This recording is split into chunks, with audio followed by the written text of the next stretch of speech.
Hi, welcome to Rock and Metal Invasion. My name is Steve. Coming up on the show today, I'm doing top 10 hard rock metal albums from 1988. Last week I did top 10 hard rock metal albums from 1987, and I thought, let's just carry on and let's do 1988 this week.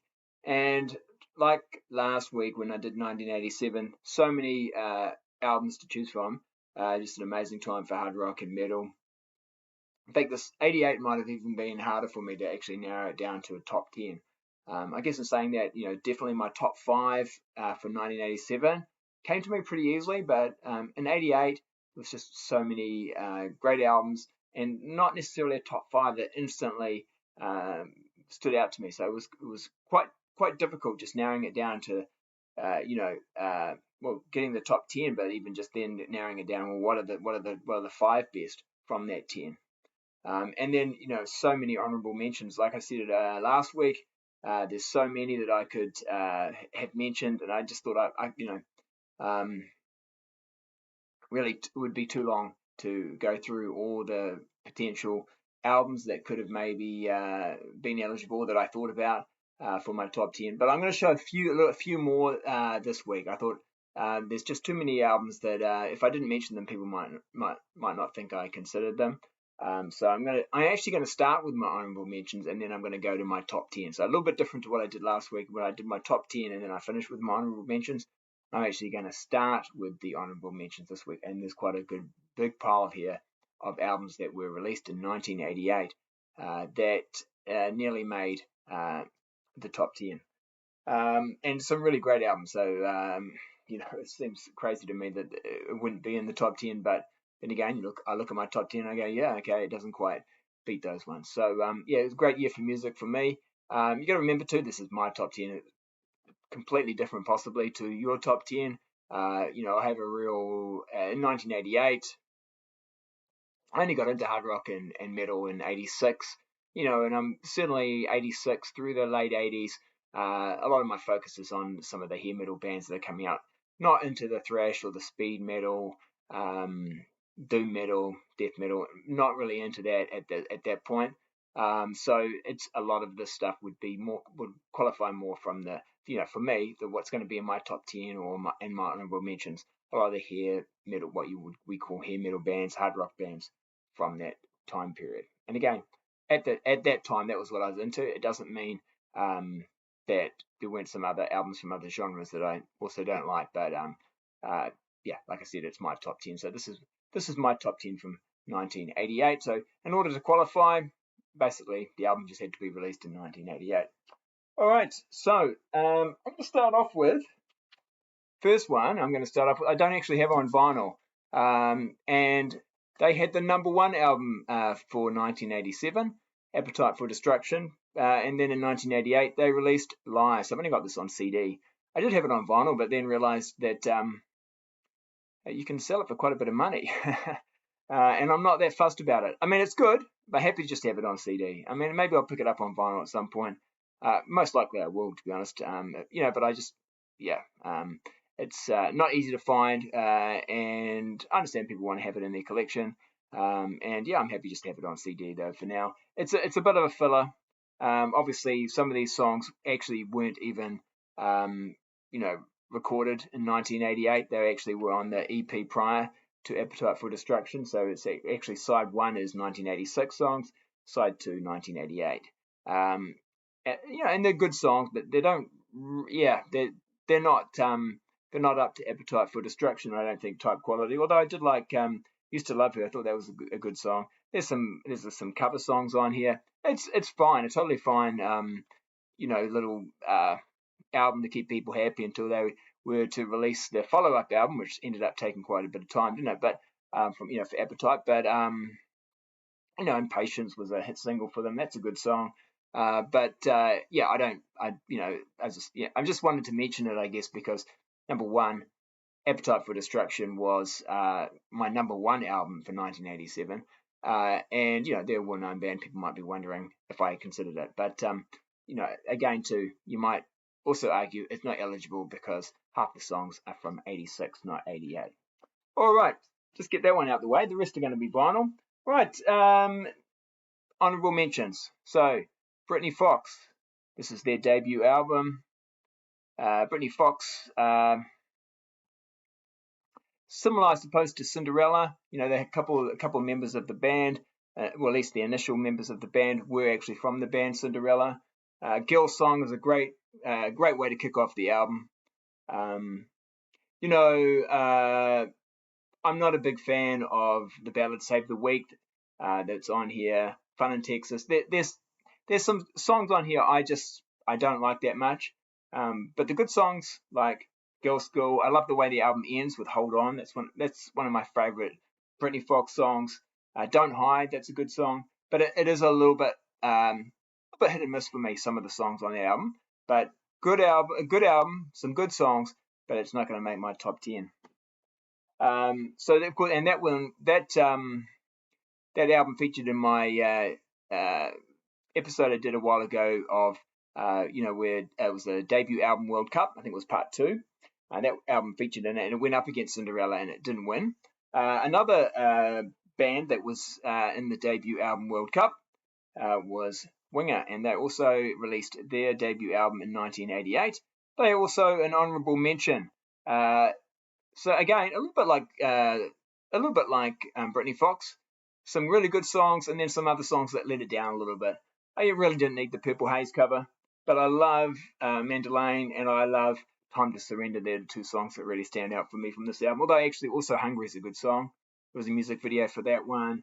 17, the first single. I mean, it's got some dodgy lyrics, but to be honest, that song never really did it for me particularly. But yeah, a good album, really good. Of their first 2 albums, this is my preferred one. But probably my favorite Winger album is their 3rd album, Paul. But yeah, good album. Definitely love having this in my collection. Like I said, so there's some killer songs on there.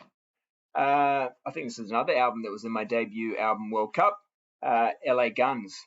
Now these guys quite similar, I suppose, to Guns N' Roses. Of course, the Guns from Guns N' Roses comes from Tracy Guns, and he has, after leaving Guns N' Roses, he forms LA Guns, and very similar sound on this album to Appetite for Destruction, but it just doesn't quite have the quality that Appetite for Destruction has. Obviously, you know how much I like that album, but still some real solid songs. Phil Lewis on vocals is great. I really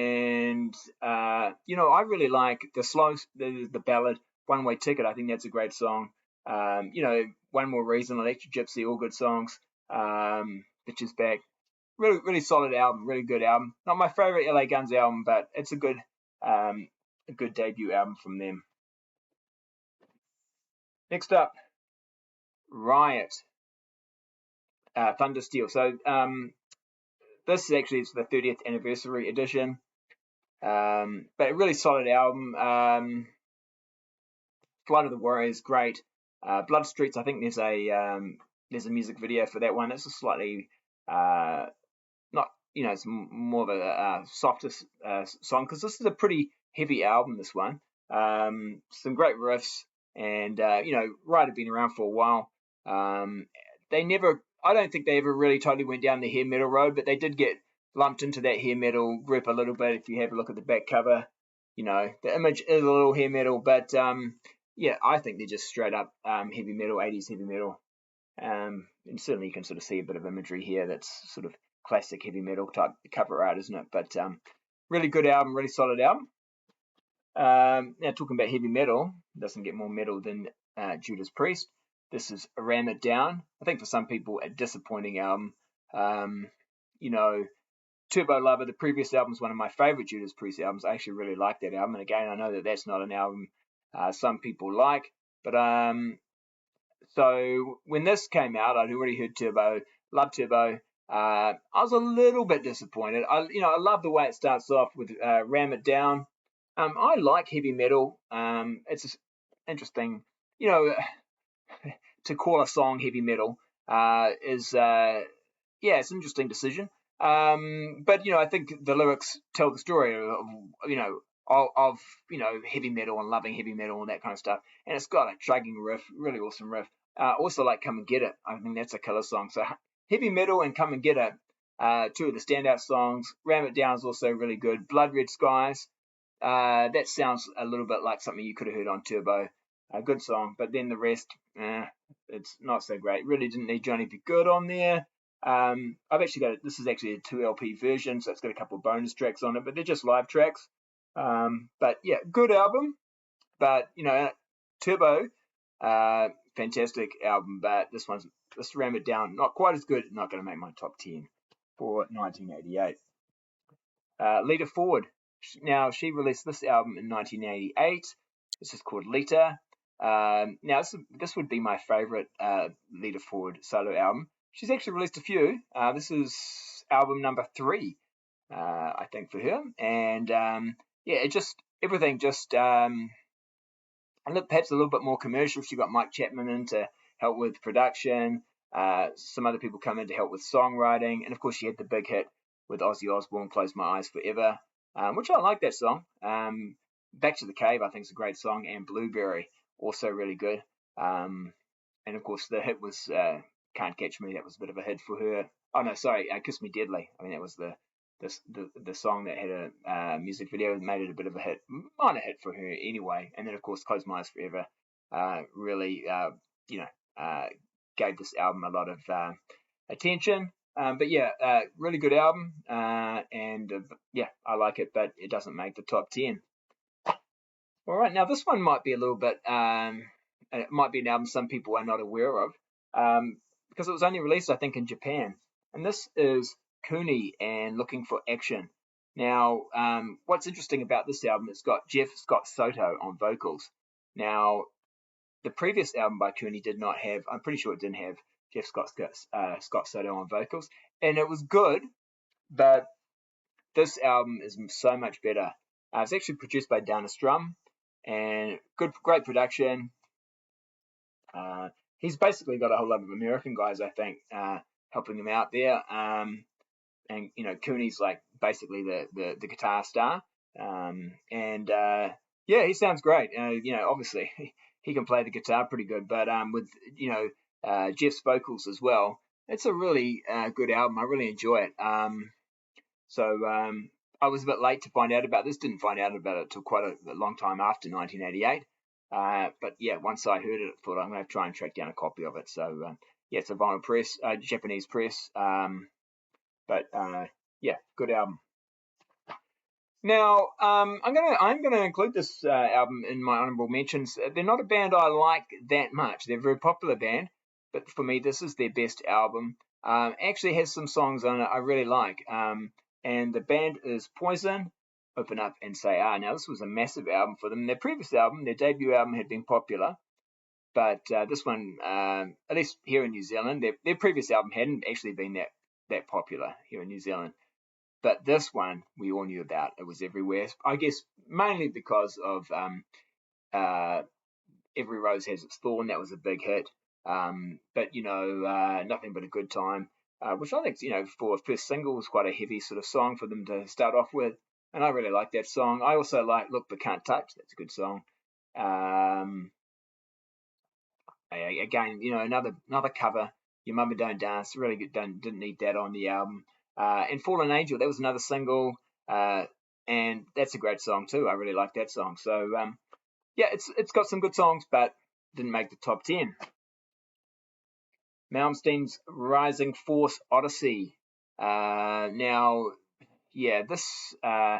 album, talking about Jeff Scott Soto, of course he was a vocalist at one point for Malmsteen, but he's got Joe Lynn Turner coming in on this album, and Joe does a fantastic job on vocals. Of course, the first single was Heaven Tonight, which is very Bon Jovi-ous. You could just have imagined that as being a real big hit. And it's a great song. The music video is crazy. But I like it. That's a really good song. There's some good songs on here. Of course, Yngwie's got to do his thing that he does, and the guitar twiddling and stuff, which can be okay. I'm not so much into instrumental songs that much, but I don't mind a little bit, and so there's a little bit on here. It's a good album, but not going to make the top 10. Vixen. This is their debut album. Now, this came out in 1988. Probably the most well-known song on this one is Edge of a Broken Heart. Richard Marx actually did the songwriting on that song. It's a good song. I really like Crying. Now, there are some outside songwriters coming in for some of the songs on here, but these girls, ladies, they can play and they can write their own songs, but they do have outside songwriters. Crying, which is a great song, another that also had a music video.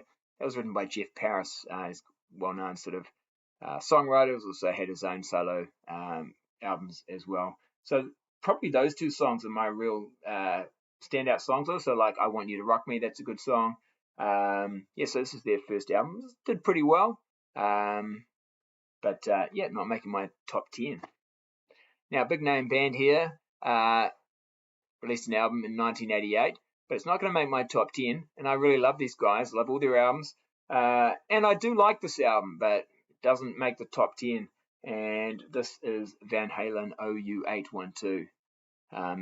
Probably not a fan favorite. And of course, there's no tracks on the back, so you got to look at the front where there's a sticker and it tells you some of the songs on the sticker. I do like, actually I quite like When It's Love. I know it's super commercial, but I don't mind it. AFU, Naturally Wired, and Cabo Wabo I do like. Feels So Good, that's okay. Yeah, Finish What You Started, that was a single, I think. That's all right. There's some really good songs. There's some good songs.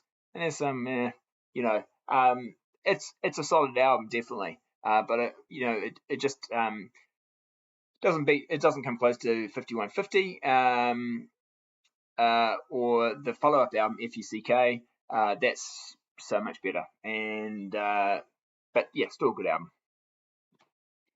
Right, next up, Krokus and Heart Attack. Now, I think this is one of their best albums. It didn't get a lot of attention when it got released in 1988. Headhunter had done quite well for them. Then they got quite commercial. They were really going for those hits. They softened their sound quite a bit. I think they got heavier again, back to slightly being a little bit more heavier again on this album. And there are some good songs. I really like Wild Love. That's probably is my favorite Krokus song. Wild Love is really good. But Let It Go is also good. In fact, it's a real solid album. Some of those other albums I've talked about, there's some tracks on there I kind of will skip or prefer not to hear. I'm quite happy to play this from start to finish. Some songs better than others, but a really good solid album from start to finish. And really surprising that it went unnoticed. Of course, it was on MCA. I don't know. It just wasn't given the push it deserved, I don't think. I'm not sure if there's music videos for any song on this album. It just wasn't really promoted enough, I don't think. And so they left the label after this album. Yeah. All right. Now, one of my favorite bands. This is their debut album, and it came out in 1988. And the album is actually produced by Robin Crosby from Rat, and the band is Lillian Axe. Now, I love their next album, but this not as much. There are some good songs, especially Misery Loves Company. That is a fantastic song. That opens up a side 2, really good song. Otherwise, yeah, some really good songs on here. I always thought their songwriting and their lyrics were interesting, a little bit different to some of the other bands that came out in the 80s. So that's just something to note. And yeah, this is a good album, but it even gets better on their follow-up album. Talking of follow-up albums, this is Frehley's Comet and his follow-up album, Second Sighting. Again, quite similar to the first one. Again, you've got Todd Howarth here on vocals and helping out with songwriting. And I actually really like Todd Howarth and the songs that he contributes on this album, probably more than the Ace songs, to be honest with you. It's Over Now, that's a great song. Time Ain't Running Out. I mean, it's quite commercial, very melodic, but really good. Now, Dancing with Danger, that's a cover song, but I think Steelheart, someone like that, a Canadian band, I think, did that initially. You Kind of Love It, that's a really good song too. So a lot of good songs on here that actually aren't Ace songs, they're Todd Howarth songs. But yeah, there we go. But I really like those songs. Now this one nearly made my top 10. I was playing it earlier and I was like, oh my gosh, this is such a good album. But I think for me, there's no real huge standout songs. A little bit like the Crocus one. Happy to play it from start to finish. Really good. And the band is Black and Blue. This is their final album. Produced by Gene Simmons. In Heat. Yeah, really good album. One of their heavier ones. They got a little bit commercial there. Miss Mystery, I think it was. They got Bruce Fairbairn production, and yeah, it wasn't as heavy as this is probably one of their more heavier ones. And if all the songs rock pretty hard on this one, and I guess that's part of the problem. They didn't really have a hit single on this album, but it's a good album, and yeah, lots of songs on here I like. So like I said, actually came quite close to making my top 10, and yeah, would be my favorite Black and Blue album. Now, this band, another well-known band, this is definitely not my favorite album from them. Probably a little bit of a disappointment, this album, and I think a lot of people, well, not a lot, but there might be some people as well who would agree this was perhaps not one of their best albums. AC/DC and Blow Up Your Video. It's got some good songs on here, but even the singles, Heat Seeker, That's the Way I Want to Rock and Roll, they're not classic AC/DC songs. They're okay, but they just don't make that sort of classic AC/DC list of songs that you just go, wow, that's such a cool song. They're okay, but and then there's, I think, just some of the other songs just really very unmemorable. Of course, AC/DC is never bad, but it's just unmemorable, and to be honest, not an album I pick up and want to play a lot. The album after that, much better for me. Certainly the albums before that, really good. Finishing up now with 20 minutes in, I haven't got to the top 10 yet, but I just want to finish with a couple of albums that wouldn't qualify, but were released in '88, and albums I like to have in my collection. And I talked about live albums on my 1987 episode. This is a live album. This is Dokken. Beast from the East. It's a 2 LP. Great live album. I mentioned some live albums in my 1987 video. But I've got to mention this because it is a really good live album. Back for the Attack was in my top 10 last week, and it's one of my favorite Dokken albums, one of my favorite albums, full stop. So this was the album that was released after Back for the Attack, and then they broke up for a little while. Walk Away does have one studio track, which is okay, but it's the live tracks on here, or so many great songs on here that I really like. So just wanted to mention that one that was released, and then Kiss, Smashes, Thrashes, and Hits. There are 2 new songs. Let's Put the X in Sex and You Make Me Rock Hard. Paul Stanley sort of songs, which aren't bad. Some of his lyrics at this time were perhaps not the best, but it's the 80s, and this is kind of hair metal type lyrics were kind of in at the time. And they're, like I say, they're okay songs, those 2 songs, and then so many classics as well on the album. All right, so there we go. So there's a big list of honorable mentions. Let's get into the top 10. You can imagine if those albums didn't make my top 10, it's going to be interesting to see what did. So let's get into it. So this first up band, another band that aren't produced by Gene Simmons, but they are executive produced by Gene Simmons. I'm not exactly sure what that means. It's produced by Andy Johns. It was on Simmons Records, so his record label, and I am talking about House of Lords. So this initially, some of the songs from this album were going to be on the Jafria album. So the Jafrias, I think, might have been maybe their 3rd album. It was going to be their 3rd album. So they started writing for the Jafria album, and then those songs developed. Basically, they ended up on the debut House of Lords album because they got James Christian to come in on vocals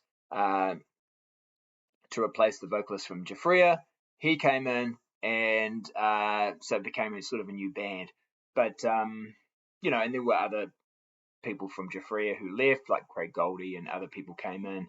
But you do have some of the, you know, obviously Greg Giuffria, he's in this band.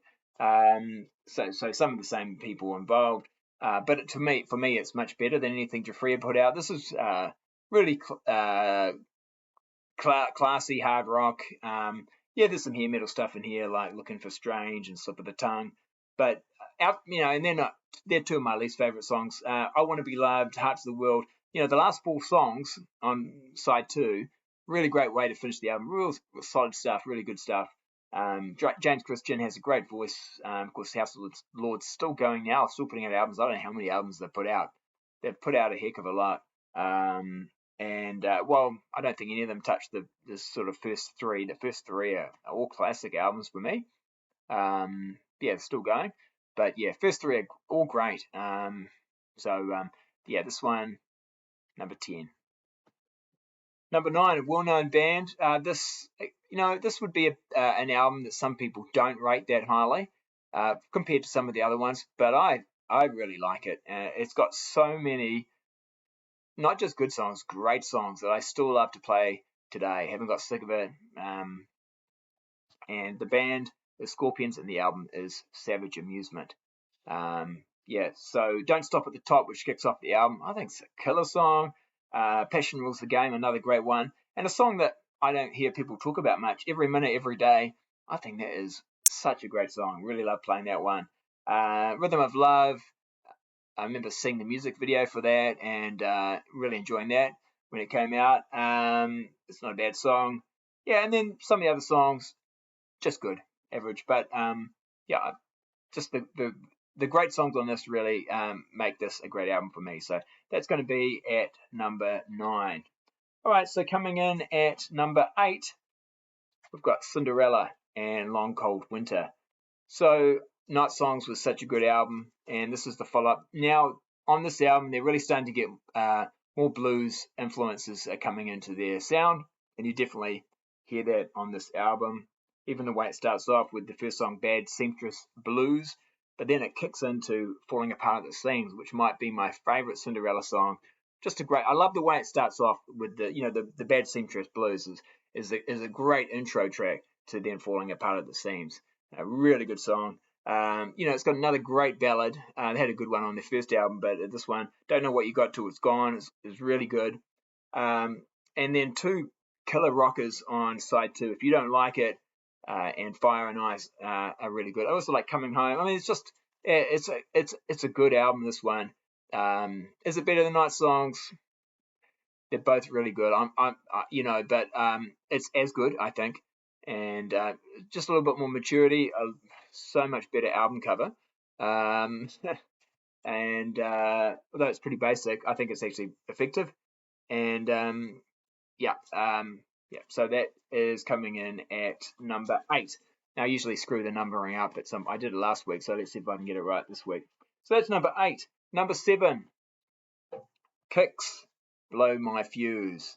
Now, there's a lot of people I know who are big fans of Kix, and maybe some people feel they're a little bit underrated, because although they had a hit on this album with Don't Close Your Eyes, they didn't go mega big like some other bands did, and some people think maybe they should have been bigger than what they were, but they've still got a bit of a following. They're still touring now, and they put out an album not that long ago, and a live album, things like that. But and they'd had a few albums out before this one, but this is the one that kind of broke through for them on Atlantic, and it was mainly through Don't Close Your Eyes. That was a bit of a hit for them. I must admit, here in New Zealand, it wasn't a hit here. They didn't get a lot of attention, but I certainly tracked this down and got it, and it wasn't because of the ballad. Songs I like on here are No Ring Around Rosie and Get It While It's Hot. Those are 2 of my favorites. On the back here, it is not in sequence, so it says C label for sequence. So I don't know I've talked about that before on my channel about why that potentially happens, but it's a little bit annoying sometimes. You go, I want to get to that track, where is it? But Yeah, it's such a good album. It actually reminds me a little bit of AC/DC, so it's kind of interesting. AC/DC released an album in 1988 that was a bit disappointing, and then I hear this and I was like, oh, this is kind of the album I would have liked AC/DC to put out. But yeah, really good album. So that was 10, 9, 8, 7. Right, now we're up to number 6. And these guys are, well, it's a sort of a solo act, but it is a band. So this is Vinnie Vincent, Invasion, All Systems Go. So it is a band, but really it's Vinnie Vincent, isn't it? It's a Vinnie Vincent show. Now I was on Dan's Off the Charts channel a week ago talking about Vinnie Vincent. So go check that out if you haven't. I'm a big fan of Vinnie Vincent, well, especially his solo albums. So his first album, and then this one, his second album. There's only really two. There's only really the two albums. There's Euphoria as an EP he releases after this. Yeah, I'm a big fan. And talking to Dan, he sort of said that this one he prefers. Now, for me, I actually prefer the first album, but Dan likes this one more because it's not so much over the top. There's a little bit more focus on songwriting and song structures, and not so much the twiddly widdly guitar, over the top guitar stuff. And that's true. And that's not why I dislike this more necessarily. I don't necessarily need all the over the top guitar playing, but I just, for me, the first album's got so many killer songs. This one's good. Naughty Naughty, I mentioned on Dan's channel. I said it's a bit of a guilty pleasure of mine because the lyrics are really silly, but I do like the riff on that one. And there was a single for that time of year, which I think that's a really good song, and that's a song I think really could have been a hit for them. Surprisingly, it was not. Yeah, and this is another album where the songs are not in the order that they appear. Anyway, it's always annoying. Okay, so that one was 10, 9, 8, 7, 6. So that's at number 6. So there we go. Although I'm a big fan of Vinnie Vincent, he's not going to make the top 5. And let's get into the top 5. All right, so all of these are just classic albums that I played many, many times and got just so much enjoyment out of them. So that was kind of the criteria for making the top 5. All right, so number 5, critically acclaimed album. This is Queensryche and Operation Mindcrime. So, they'd released a couple of albums prior to this. But this is where they just, like, it was almost like a new band, that had never managed to produce music like this before. It's a concept album, so it's telling like a story, but the playing, the music, the songwriting, just everything just falls into place on this album.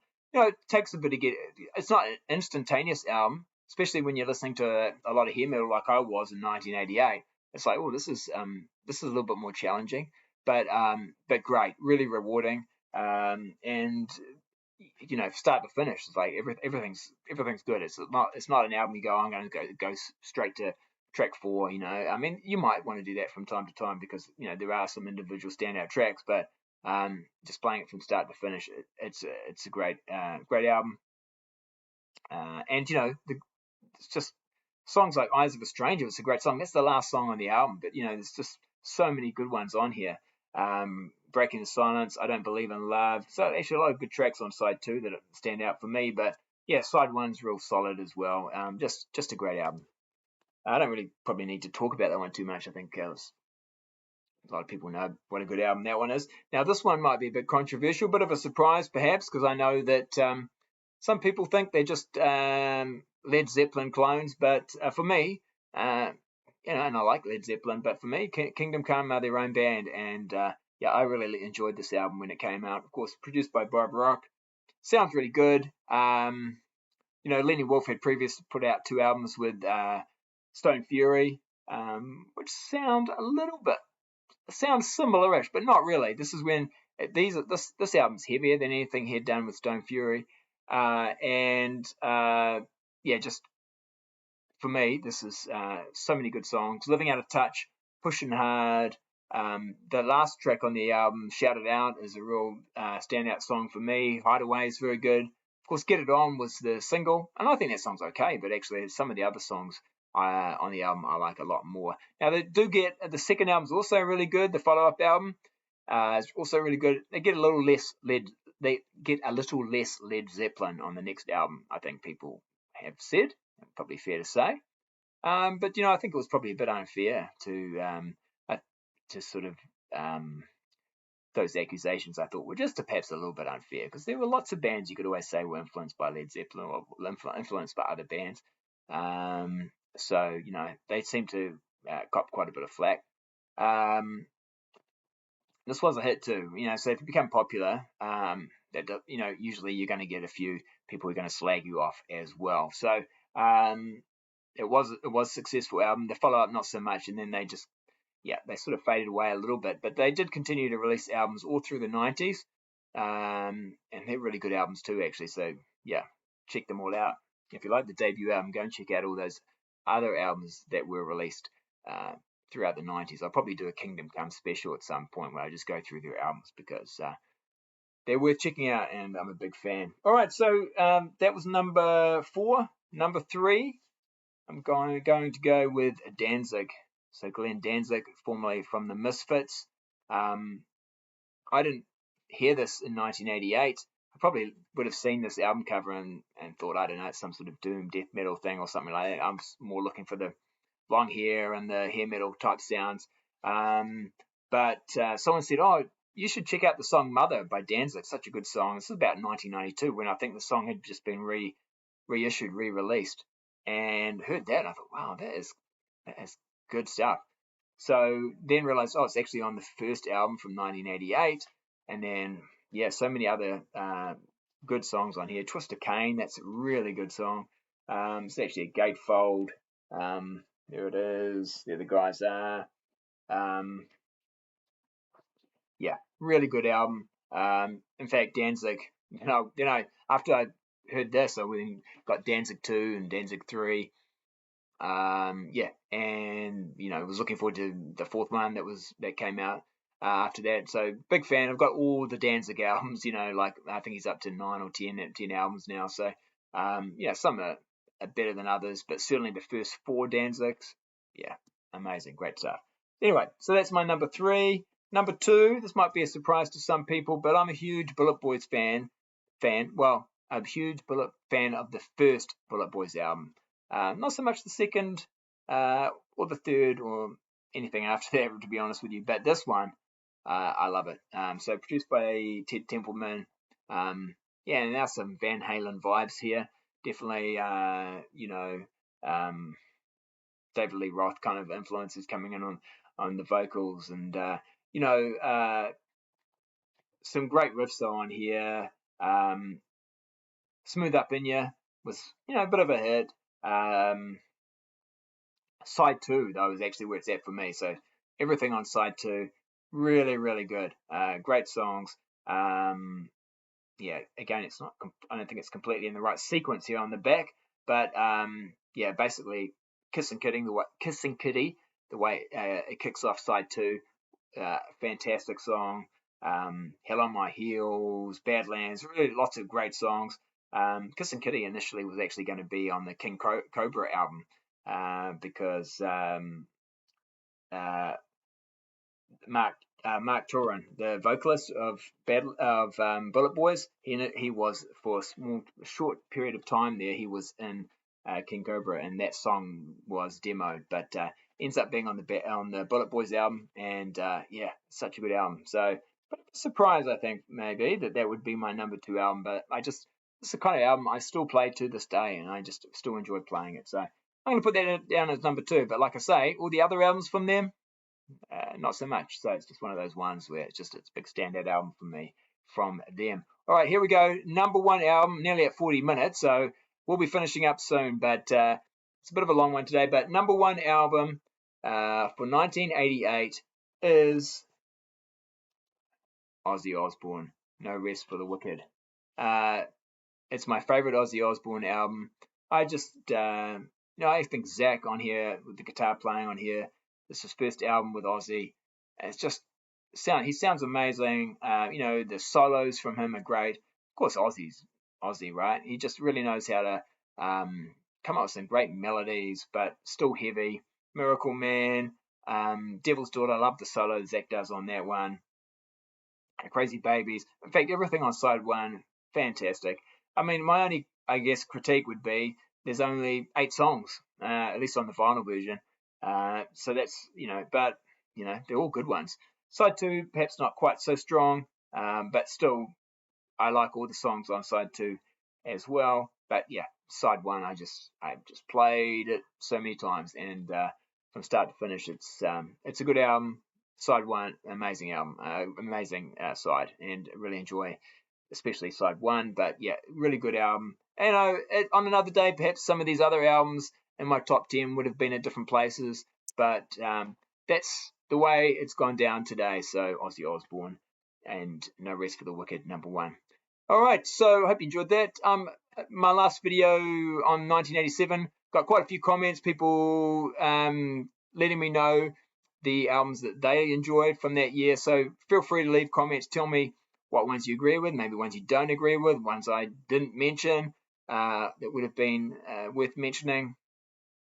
I'd love to hear your comments. Always try and reply. If you're new to my channel, feel free to subscribe. It's great seeing this subscriptions going up and yeah, getting more comments and views. It's been fantastic. All right, but that's it for now. I'll catch you later. See ya.